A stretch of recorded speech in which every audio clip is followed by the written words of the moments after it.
রব্বে কারীম জানায়া দিয়েছে, হে মুসলমান, একটা কথা মনে রাখবা, মুসা কালিমুল্লাহ প্রত্যেকটা বাচ্চা, প্রত্যেকটা টুকরো আমি ফেরাউনের ঘরে পাঠাইছিলাম মেহমান হিসাবে, মেজবান হিসাবে নয়। মুসা কালিমুল্লাহকে একই ঘরের রান্না, একই ঘরের ভাত, একই ঘরের খানা ফেরাউনও খাইছে, আসিয়াও খাইছে, মুসা কালিমুল্লাহ খাইছে। এই ছোট্ট টুকরো বাচ্চাকে আসিয়া সম্মান আর ইজ্জত দেখাইছে, আমি রবটাকে জান্নাতের সার্টিফিকেট ধরে দিচ্ছি। আর ফেরাউন আঙ্গুল দেখাইছে, আমি আল্লাহ তাআলা ফেরাউনকে দুনিয়াতে ধ্বংস করে দিচ্ছি, আখিরাতে তাকে মাটি পর্যন্ত গ্রাস করে মুসলমান জাতি একজন মুসলমানদের উপরে, এই পুঁথিওয়ালাদের উপরে, এই কওমি মাদ্রাসার উপরে, এই মসজিদগুলোতে একটাই তারা দিয়েছে ঠিক না। কান্না করার জায়গা পাই নাই, মানুষগুলো কিনারা দিচ্ছে, সারাদিনের টাকা দিয়ে দেখাইছে, আল্লাহ বলে দিচ্ছে এরকম একদম আসবে, হবার আসবে, দিন দেখাবে, দুনিয়া বুঝাবে, আখেরাত বুঝাবে, কবরের দাওয়াত দিবে, এদেরকে আঙ্গুল দেখাবা, কোরআনকে বাহাদুরি দেখাবা, তোমাদের বাহাদুরি আমি আল্লাহ ধ্বংস করে দেবো ঠিক কিনা। আল্লাহ দেখায় আছে আছে নামগন্ধ আছে, আরে মুখ হয়েছে আমাদের অমুক অমুক আগে আগামীতে ধরা হবে, ওই আজকে বাহাদুরি কত চেয়ার বডি হারায় গেছে ঠিক কিনা। আমরা তো আমাদের জায়গায় অত রাখি, আমাদের দাওয়াত আমরা পরিওয়ালাই আছে রামের কথা। মামুনুল হক সামনে বলেছিলাম মামুনুল হক সামনে ধ্বংস করা দিবে, মামুনুল হক সাহেব তো ঠিকের তার জায়গায় অত রাখে, যারা বাহাদুরি দেখাইছে, আঙ্গুল দেখাচ্ছে, তারা কোথায় আজকে, কোথায় তারা? এরকম বাহাদুরি বহু দাদা দেখাইছে। সেদিনে আমাকে বলেছিল, হুজুর এর নাম হলো টিক্সের উপর টিক্সের উপরে ডবল টিক্সের নাম হলো পলিটিক্স। পলিটিক্স বুঝছেন না? পলিটিক্স যদি দেখাইতে হয় তাহলে দুনিয়ারে দেখাও, আল্লাহ ওয়ালারে আল্লাহর কোরআনকে দেখাইও না। কোরআন খারাপ তাবেদারি করে না, কোরআনের তাবেদারি সবাই করে, সব জাতি করে। কোরআন কারো তাবেদারি করে না, কোরআন কারো মুনাফিক হয় না, মুনাফিক কি হয় না, কোরআনের মুনাফিক সবাই হয় ঠিক কিনা। আর মুসলমান আমরা তো আল্লাহ তাআলা যেদিন কোরআন ধরেছি সেদিন তো আমরা ধরে নিচ্ছি, আমাদের কি কোনো হাজার হাজার না, তাতে কি ভয় হয়েছে, সুস্থা হয়েছি, অনেক আইন জেলখানায় গায়ে গায়ে জীবন কাটিয়েছি, ক্ষতি হয়েছে, বরঞ্চ আল্লাহ রব্বে কারীম ইজ্জত বাড়ায়। কেন? কোরআন থাকার কারণে। আল্লাহ বলেছে এরা তো কোরআন ওয়ালা, এরা তো একটা কিতাব ধরেছে, আমি আল্লাহ এলান দিচ্ছি আলিফ লাম মিম যালিকাল কিতাবু লা রাইবা ফীহি হুদান লিল-মুত্তাকিন।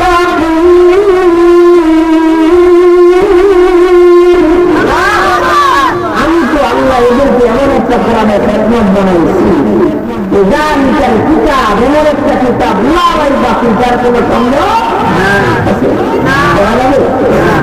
করা যাবে? তারা মালিক দেখা দেখো আরাম করে মনটা বাহাদুর, জাদু করে খাওয়া মশা মাসি পাতা সবাই ঘৃণা করে, থেকে পানি জন্মে যায়, তেমনি খোদার দয়া আছে মমতারি দায়, ভূমিবিলাসের দাড়ি দাড়ি ফেরে রাখলো সব, থাকতে সময় বিচার করো আল্লাহ আমার রব, থাকতে সময় বিচার করো আল্লাহ আমার রব। বিশ্বাস সবাই করে। সর্বপ্রথম মুসলমানদের আমি এই আল্লাহর এলান, আমাদের প্রভুর এলান, আমাদের পূজার এলান, সর্বপ্রথম যে ধর্মী মানুষগুলো কুঞ্জগুলো বিশ্বাস করেছে। আপনারা জানেন বাদশাহ যুলকারনাইন, কোনো ব্যক্তির অভাব ছিল না, সে বাদশাহ যুলকারনাইন তিনটা নসিহত করেছিলেন যে আমি বাদশাহ যুলকারনাইন যেদিন মারা যাব সেদিন আমাকে কাপড়ের কাপড় পরাবা, কিন্তু হাত দিতে বাইরে রাখবে আর আমাকে সবার সামনে দিয়ে নিয়ে যাবে। যেদিন নিয়ে যাবা আমার লাশটাকে বহন করবা, যে রাস্তা দিয়ে নিয়ে যাবা ওই রাস্তায় স্বর্ণ অলঙ্কার হীরা মণি মুক্তা টাকা পয়সা ছড়িয়ে ছিটিয়ে রাখবা। যুলকারনাইন বাদশাহ যুলকারনাইনকে এই প্রশ্নগুলো দিচ্ছে। আর তৃতীয় বলেছে, আমি বাদশাহ যুলকারনাইন যখন মারা যাবে আমার কঙ্কালটা কোনো ডাক্তারের ঘরে পৌঁছে কেন করছে? বাদশাহ যুলকারনাইন বাদশাকে প্রশ্ন করা হয়েছিল যে বাদশাহ কেন আপনার কাপড়ের কাপড় পরাবে, আবার হাড্ডিটা কেন বাইর করে রাখবো, কেন স্বর্ণের উপর ছড়িয়ে ছড়িয়ে রাখবো? বলতেছে জাতিদেরকে কেউকে বুঝাবা আমি বাদশাহ যুলকারনাইন খালি হাতে এসেছিলাম, খালি হাতে চলে গেছি, শূন্য হাতে এসেছিলাম, জিরো হাতে এসেছিলাম, জিরো হাতে চলে গেছি। তৃতীয় প্রশ্ন বলছে বাদশাহ যুলকারনাইনকে, বাদশাহ যুলকারনাইন বলেছে স্বর্ণ ছড়িয়ে রাখবা এই জন্য আমি বাদশাহ যুলকারনাইন যেগুলোর জন্য দুনিয়ায় কারখানে মারামারি করেছি এই টাকা পয়সা অলঙ্কার আমার কোনো কাজে আসে নাই, সেই টাকা পয়সা দুনিয়াতে পড়ে রয়েছে, আমি যুলকারনাইন সমস্ত টাকা পয়সা অলঙ্কার ছেড়ে আমি দুনিয়াতে চলে গেছি। কেন আজকে তো আমরা দুনিয়ার মুখে করে গেছি, বাস্তব দেখেন আমি যেদিন জন্ম নিচ্ছি জন্ম নিতে মৃত্যু পর্যন্ত যত বাহাদুর টাকা দিয়ে অহংকার আমাদের কোনটাই কবরে যাবে, একমাত্র কবরে যাবে আল্লাহ কোরআনের সাথে তাল্লুক কেমন, আপনার নামাজ সলাত কেমন, না আর কিছু যাবে। ইব্রাহিম আলাইহিস সালাম রে ইনশাআল্লাহ করেছিলেন, মনে আছে? মনে আছে? ইব্রাহিম আলাইহিস সালাম ইনশাআল্লাহ করেছিলেন, আল্লাহ ওয়াদা করতেন ইব্রাহিম যতদিন দুনিয়া থাকবে ততদিন তোমার ইনশাআল্লাহ জিন্দা কেমন ইনশাআল্লাহ, কতদিন তোমার ইনশাআল্লাহ জিন্দা থাকবে। ইনশাআল্লাহ করেছিলেন ইব্রাহিম আলাইহিস সালাম। ইব্রাহিম আলাইহিস সালাম যখন প্রথম বিয়ে করেন তার স্ত্রী তার বিবির নাম ছিল সাহারা খাতুন। ইব্রাহিম আলাইহিস সালাম ইব্রাহিম নবী ইব্রাহিম পয়গম্বরের দুইটা বিয়ে, অনেক মানুষ জানে না, ঠিক না? এখনকার জামানায় যদি কোনো স্বামী কোনো স্ত্রীকে বুঝাইতে যায় দুইটা কিন্তু বিয়ে করা না করে তাহলে এদের আর শান্তি হয়, ঠিক না? ইব্রাহিম আলাইহিস সালামের দুইটা বিয়ে, প্রথম বিয়ে করেছিলেন সাহারা খাতুনকে। আল্লাহ পাক রব্বে কারীম আদেশ করলেন, ও নবী ও পয়গম্বর খলিলুল্লাহ, যাও তোমার স্ত্রী তোমার বিবিকে নিয়ে তুমি অমুক জায়গায় অমুক স্থানে সফরে যাও। সফরে রওনা দিছে এই যুগের জালিম বাদশা সেই ইব্রাহিম আলাইহিস সালামের স্ত্রীকে পছন্দ করতেন, বিয়ে করার জন্য কিন্তু বিয়ে করতে পারেন নাই। লম্বা ইতিহাস সংক্ষিপ্ত আকারে বলতেছি। তো কাদের মানুষগুলো বলছে বাদশা আপনার পছন্দের বিবি আপনার পছন্দের পাত্রী চলে যাচ্ছে রাস্তা দিয়ে আইসা, তো তাড়াতাড়ি দ্রুত বন্ধুদের আমার ঘরে নিয়ে আসে। সমস্ত কাজ চাকররা যায়া বন্ধু করা ইব্রাহিম আলাইহিস সালামের রাস্তায় বন্ধু করে রাখে আর সুন্দর করে সাহারা খাতুনকে কামড়ায় ঘরের ভিতরে নিয়ে আসে। ইব্রাহিম আলাইহিস সালাম বললেন, আমার এই টাইমে কোনো জগতায় নাই, কোনো বাদশাহী নাই, আমার কোনো ক্ষমতা নাই, আমার কোনো হাতে পিস্তল নাই, আল্লাহ আল্লাহ আমার কাছে এই টাইমে এই মুহূর্তে একমাত্র আপনার কাছে আমার কাছে একটাই দরজা, সেটা হইল আল্লাহ আপনার কাছে দোয়া করা। মুসলমানদের সব থেকে বড় হাতিয়ার যেটা এটার নাম হইল দোয়া। মুসলমানদের মুসলমান নবী আল্লাহ তাআলা বলেছে বান্দা যে বান্দা যত আল্লাহ রাব্বুল কারীমের কাছে দোয়া করে যত চায় আমি আল্লাহ তাআলা তাদের দোয়া কত কত ছাড়া দেই আর বান্দার প্রতি আমি রাজি হয়ে যাই। আর যে বান্দা আমার কাছে চাই না, আমার কাছে হাত পাতে না, আমি আল্লাহ তাআলা তার উপরে সুযোগ করেছি বান্দার উপরে গোসা হয়ে যায়। কেমন চাওয়া মুসলমান ইব্রাহিম আলাইহিস সালাম যখন দোয়া করলেন আল্লাহ তাআলা বললেন ইব্রাহিম তুমি দোয়া করেছো আমি দোয়া কবুল করলাম। এই রাস্তার মধ্যে বন্ধু নবী পয়গম্বর এদিকে তোমার যদি সারা খাতুনের সাথে স্মৃতি হয় কিছু ঘটনা হয়, আমি আল্লাহ তাআলা সিসি ক্যামেরার মাধ্যমে তোমাকে আমি দেখা দিব। কেমন সিসি ক্যামেরা? মুসলমান আল্লাহ তাআলা বলেছে এটা দুনিয়ার সিসি ক্যামেরা। যদি ভোট থাকলে সিসি ক্যামেরা চলে না, চার্জ না থাকলে সিসি ক্যামেরা চলে না। আল্লাহ তাআলা বলে এটা আমি আল্লাহ তাআলা জান্নাতে কুদরতি সিসি ক্যামেরা লাগাইলাম। ইব্রাহিম আলাইহিস সালামের স্ত্রী বিশ্ব সুন্দর সাত হাসনের দিকে যখন জালিম বাদশা খারাপ নজর নজরে হাতটা বাড়াইলেন, আল্লাহ তাআলার পক্ষ থেকে জালিম বাদশার হাতটাকে বাঁকা করে দিলেন। এরকম করে একের পর এক দিনের বয়দিন তিনের প্রতি চতুর্থ পারে এই জালিম বাদশা বললেন, আমার জীবনে আমি তওবা করলাম, এই সাহারা তোমার কাছে আমি তওবা করলাম, তোমার সাক্ষী রইবা। এই মক্কা নগরীর ভিতরে যত নারী যত মহিলা, আমি আজ পর্যন্ত কোন মহিলার দিকে খারাপ নজরে তাকাবো না। জিন্দগিতে আরো কোনদিন আমি কোন নজরে তাকাবো না। আমি তওবা করলাম।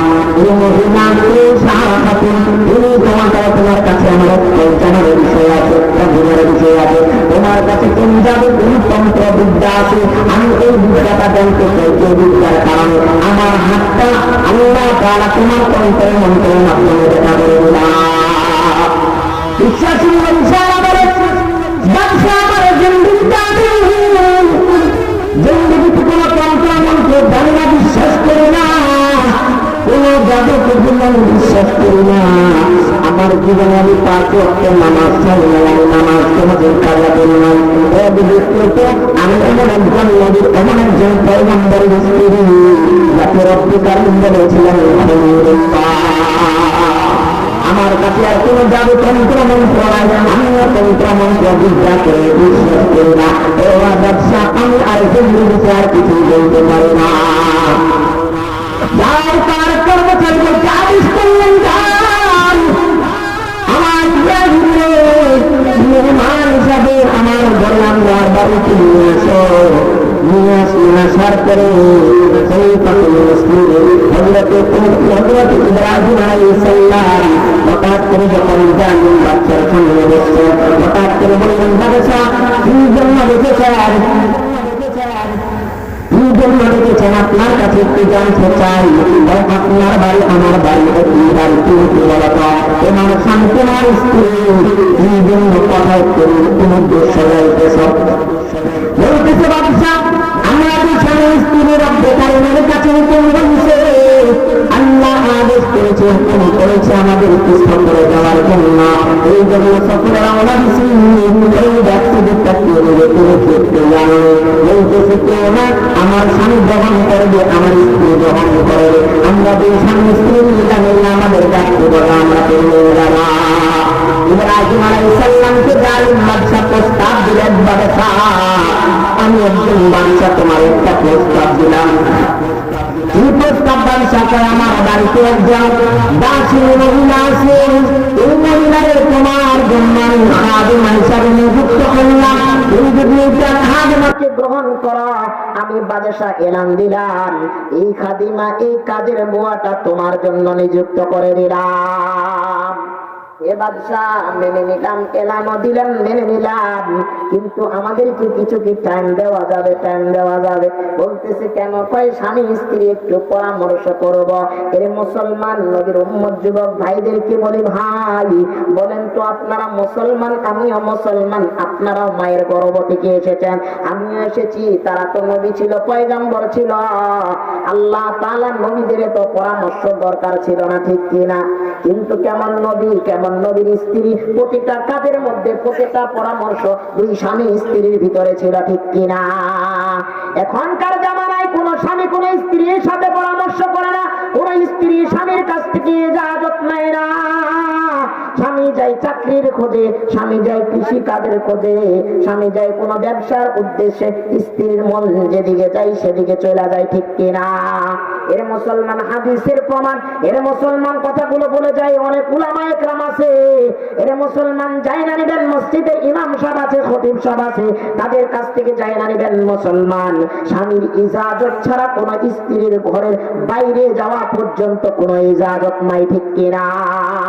এর মুসলমান কোন স্ত্রী যদি বলে আমি তাওরাত, জব্বুল, ইনজিল, কোরআন, আবু দাউদ, তিরমিজি, নাসা, বুখারী মুখস্থ কইরা ফলাইছি, আমার স্বামীর খেদমত করি না, আল্লাহ বলে তোমার জন্য জান্নাত নাই, জান্নাত নাই। আর যদি বলে আমি কিছুই জানি না, কিছুই পড়ি না, আমার স্বামী আমার খেদমত করেছি, আমার স্বামী আমার খেদমতে রাজি আছে, আল্লাহ পাক বলে স্বামীর খেদমতকারী, স্বামীর খেদমতকারীকে আমি আল্লাহ জান্নাত দিয়ে দিবা। কিন্তু মুসলমান বাবারে এখন যুগ জামানা ভিন্ন, স্বামীর খেদমত করতে চাই না, চাই না। আপনাদের এলাকায় মনে হয় নাই মুসলমান, আমাদের উত্তরবঙ্গে আমার বাড়ি ঠাকুরগা, মুসলমান কালকের আগের দিন আমি ঠাকুরা থেকে এসেছি, আমাদের জামানায় নাকি ঠাকুরগার বুকে আমাদের সে জেলা থানার ভিতরে এক জাতীয় মহিলারা এখন বাইরে হয়ে গেছে, এগুলা নাকি রাবেয়া বসরি থেকে বড় বড় আল্লাহর ওলি হয়ে গেছে। আমি তা প্রশ্ন করলাম কিভাবে রাবেয়া বসরি হইল? ওই হুজুর একদল নারী বাইরে হইছে, মাইক লয়া লয়া বয়ান করে, আবার তালিমের কাজ চালায়। প্রশ্ন করি আপনারা কেন তালিম করেন? ওই নবী পয়গম্বররা তালিম করেছে, আমরাও তালিম করব। ওই নবীরা দাওয়াত দিয়েছে, আমরাও দাবি দিব, দাওয়াত দিব। আমি বলেছি নবীরা দাওয়াত দিয়েছে, সাহাবা আজমাইনরা দাওয়াত দিয়েছে, কোন নবীর বউ আজ পর্যন্ত কোন দাওয়াতের জন্য বাইরে হয়েছে নি? ওই এই ইতিহাস তো আমরা জানি না, ওইটা তো আমরা জানি না হুজুর। আমি কই আজ পর্যন্ত কোন নবীর, কোন পয়গম্বরের, কোন সাহাবা আজমাইনদের কোন স্ত্রী, কোন বউ আজ পর্যন্ত বাড়ি থেকে বাইরে দাওয়াতের জন্য বাইর হয় নাই। মহিলার জন্য ঘর উত্তম, আর স্বামীর জন্য বাইরের জগৎটা উত্তম। কিন্তু মুসলমান আমি কইলাম কেমন রাবেয়া বসরি? বলতেছে হুজুর এইরকম রাবেয়া বসরি। কয় কেমন রাবেয়া বসরি? বলতেছে হুজুর এমন আল্লাহওয়ালা রাবেয়া বসরি আছে যে রাবেয়ার সাথে প্রশ্নও করা যায় না। আমি গেলাম কেমনে? কয় হুজুর এমন এমন কথা কয় তাদের সাথে পারি না। কেমন? বলতেছে এক রাবেয়া বসরি সারা জিন্দেগি বলে নামাজ কাজা করে নাই, স্বামীর নামও বলে নাই। আমি কই কেমনে? একজন এক আল্লাহর বান্দা বলতেছে হুজুর এক রাবেয়া বসরির প্রশ্ন করছি যে তোমার স্বামীর নাম কি? কয় সামাদ, আব্দুল সামাদ। কয় তুমি কয়টা সূরা পারো মা? কয় আমি সূরা পারি প্রায় 24টা। কয় তার মধ্যে কি সূরা কুলহু আছে? কয় আছে তো। কয় তাহলে আপনি যে নামাজে কুলহু সূরা পড়েন তো কেমনে পড়েন? কথা আরে ভাইস্তে এটা বলো, আমি তোমার চাচার নাম দিয়ে বাদ দিয়ে কুলহু সূরা পড়ি। কয় কেমনে? কয় শুনবানি। কয় বলেন তো চাচি আম্মা একটু। তো বলতেছে কয় যে কুলহু আল্লাহু আহাদ, আল্লাহু বাবুর বাত, লাম ইয়ালিদ ওয়া লাম ইউলাদ ওয়া লাম ইয়াকুল লাহু কুফুয়ান আহাদ। আইস্তাই তাকায় কয় এই নিয়ে আপনার সূরা কুলহু? কয় হ্যাঁ। কয় যে আল্লাহ সামাদ কইলেন না? কয় সামাদ তো তোমার চাচার নাম, এই জন্য নামটা বলি না, এখানে নামের জায়গায় আল্লাহ সামাদের জায়গায় বাবুর বাবু বললাম। কয় পরে কয় তুমি তো রাবেয়া বসরি না, যে রাবেয়া বসরি রব্বে কারিমের কোরআনকে পাল্টাইতে পারে তার মতো আর ভণ্ড রাবেয়া বসরি হতে পারে না, ঠিক কিনা? সেই রাবেয়া বসরি তো সেই রাবেয়া বসরি যে রাবেয়া বসরিকে কবরে রাখানো হয়েছিল, ফেরেশতারা এসেছে প্রশ্ন করার জন্য। রাবেয়া বসরি বলেছে ও রাবেয়া, রাবেয়া বসরিকে প্রশ্ন করেছে রাবেয়া মান রাব্বুকা, রাবেয়া বসরি মান রাব্বুকা ওয়া দীনুকা ওয়া নবিয়ুকা। তো রাবেয়া বসরি বলেছে ফেরেশতা তুমি যে আমার কাছে এসেছো, কতটা রাস্তা পাড়ি দিয়ে এসেছো তুমি কি জানো? আমি তো 500,000 কিলোমিটার দূরে পাড়ি দিয়ে কবর জগতে এসেছি। ওই এত কিলোমিটার দূরে পাড়ি দিয়ে আমার কবরে সওয়াল জবাবের জন্য এসেছ, প্রশ্নের জন্য এসেছ। ও ফেরেশতা তুমি কি এই টাইমের ভিতর রবরে কখনো ভুলছ? বলতেছে এটা ইম্পসিবল, কখনো ভোলা যায় না। ওই তুমি যদি 550,000 কিলোমিটার পাড়ি দিয়ে আমার কাছে আসতে পারো, রবরে ভুলতে না পারো, তো আমি দুনিয়া থেকে, মাটি থেকে, উপর থেকে নিচে এসেছি, আমি রাবেয়া বসরি আল্লাহর কেমনে বলি? তুমি ফেরেশতা যদি না ভুলতে পারো তো আমি রাবেয়া বসরি কেমনে ভুলব? এই হইল রাবেয়া বসরি। আর এখনকার রাবিয়া বস্তি নাকি গ্রামের বাজারে পাওয়া যায়, ঠিক কিনা? এরকম রাবিয়া বস্তিকে আপনাদের এলাকায় আসেনি? এরকম রাবিয়া বস্তি থাকলে ধরতে হবে, ঠিক কিনা? আমাদের বাংলার জমিনে মুসলমানদের কাছে ফিতনাবাজীদের জন্য অনেক ফিতনাবাজ বাইরে গেছে। কিভাবে মুসলমানদের ভিতরে ফাটন ধরা যায়, কিভাবে মুসলমানদের ইসলামটাকে নিয়ে ছিনিবিনি খেলানো যায়। একদল নাস্তিক বেদাতীরা, ইহুদিদের চক্রান্ত, ইহুদিদের দালালেরা দিনে রাতে ফিকির করে, ঠিক কিনা? আমাদেরকে চৌকান্ন হতে হবে, খেয়াল রাখতে হবে কোনটা সত্য কোনটা মিথ্যা। আপনাদের এলাকায় অনেক আলেম আছে, হাফিজে কোরআনরা আছে, মসজিদের মুয়াজ্জিন ইমাম সাহেব খতিবরা আছে, তাদের কাছে যায়া ছাঁচাই বাছাই করতে হবে, ঠিক কিনা?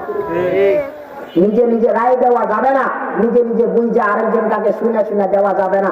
আপনাকে আমাকে এখন কান চোখ খুলে রাখতে হবে, ঠিক কিনা? আল্লাহ তাআলা আমাদের কান চোখকে খুলে রাখার জন্য তৌফিক এনায়েত ফরমাক, সকলে বলে আমিন।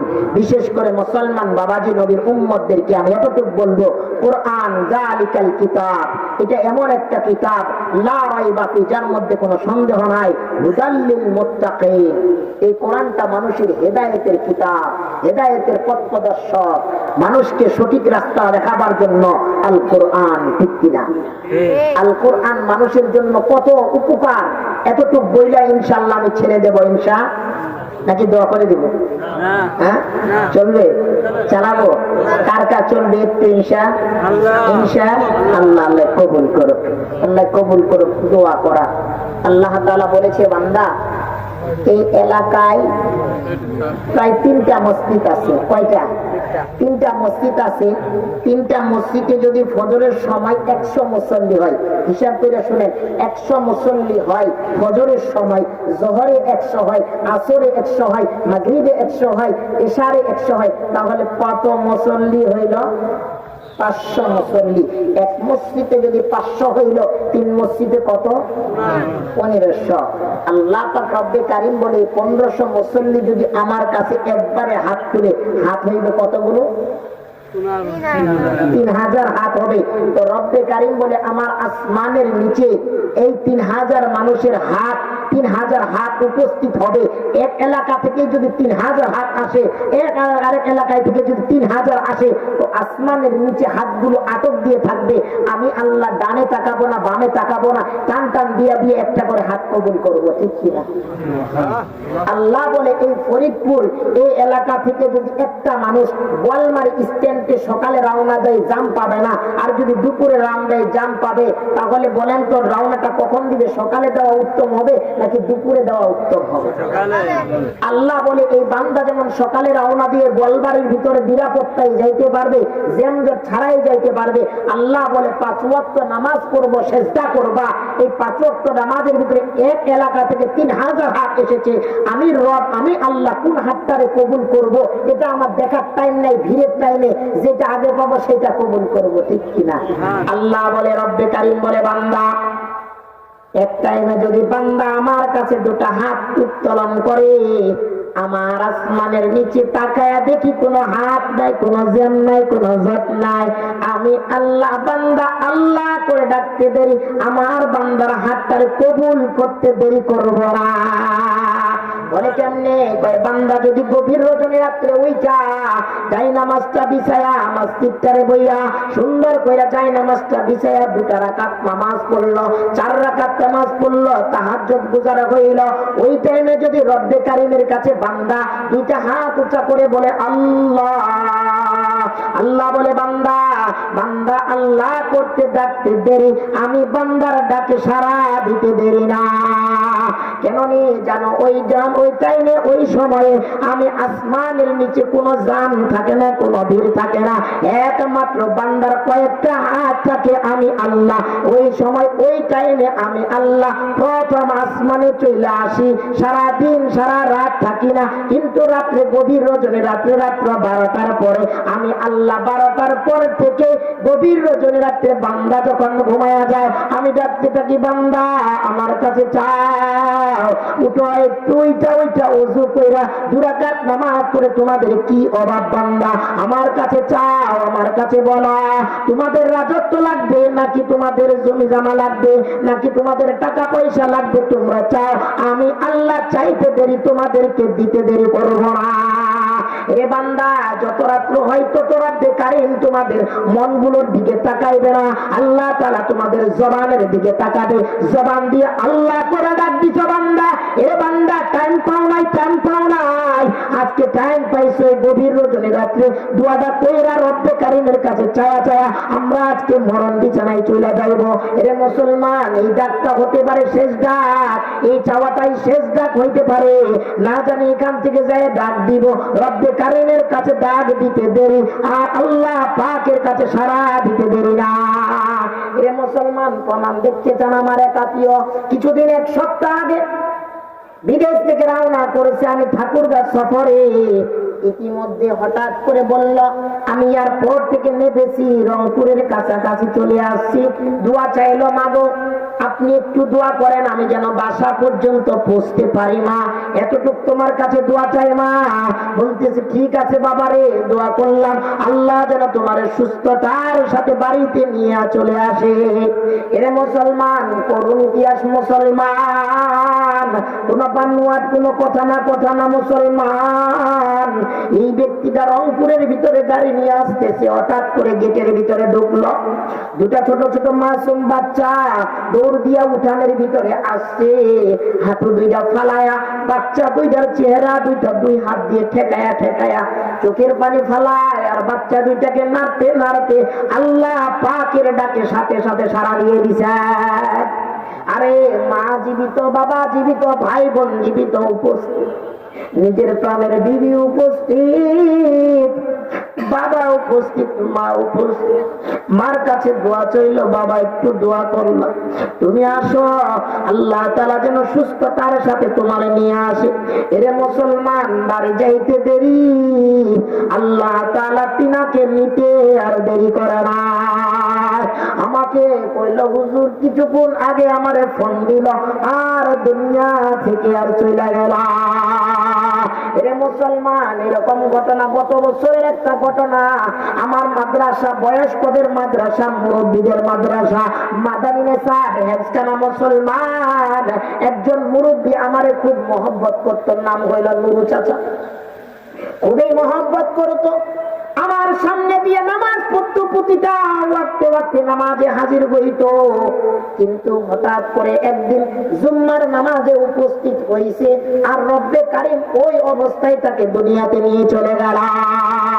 আজও পর্যন্ত ফ্যামিলি গুলো আমার দ্বারা দোয়া করায় হুজুর আপনার তো ভক্ত ছিল আমার বাবা, আপনার ভক্ত তো আমার বাবা ছিল, আমার বাবার জন্য একটু দোয়া করেন হুজুর। শুধু তাই না মুসলমান, একজন কারে বসায় আমি কালিমা পড়াইছি, হুজুর কালিমা পড়ান, মনটারে ভালো লাগে না হুজুর। আরে আমার কলিজার টুকরা আমার ভাই, কালিমাটা পড়াইলাম, বাড়িতে গেল, বাচ্চা কাচ্চারে ডাকলো, এ মা আর মনে হয় থাকা হবে না, আমি যেন ওপারের মেহমান হয়ে গেছি রে মা। আল্লাহর রস্তে মাফ করো সবাই বলল। কিছুক্ষণ পরে আল্লাহর রস্তে আমি যে কালিমাটা পড়াইলাম, হঠাৎ করে বাচ্চা কাচ্চারা নিয়ে জোরে জোরে কালিমা পড়ে লা ইলাহা ইল্লাল্লাহু মুহাম্মাদুর রাসূলুল্লাহ। পড়তে পড়তে বান্দার চোখ দুইটা বন্ধ হয়েছে, আল্লাহ ডাকে সাড়া দিছে। আমার আয়েশা তার ছেলেটা বলে হুজুর আমার আব্বা না আপনার কাছ থেকে গেল, আমার আব্বা কিছুক্ষণ আগেই চলে গেল। আমি বলি বাজান বিশ্বাস হয় না, বিশ্বাস হয় না, যে মানুষটারে বসায় কালেমা পড়াইলাম আল্লাহ ডাকে সাড়া দিতে পারে, আমার বিশ্বাস হতে পারে না। আহারে গেলাম, যাই কাছে বসে মনে হয় মানুষটা এখনো আমার দিকে চায়া চায়া দেখতেছে।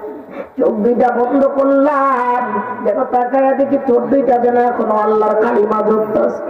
আহারে মুসলমান, ঈমানওয়ালাদের সারা আল্লাহ তাআলা ঈমানি হালতে নিয়ে যায়, ঠিক কিনা?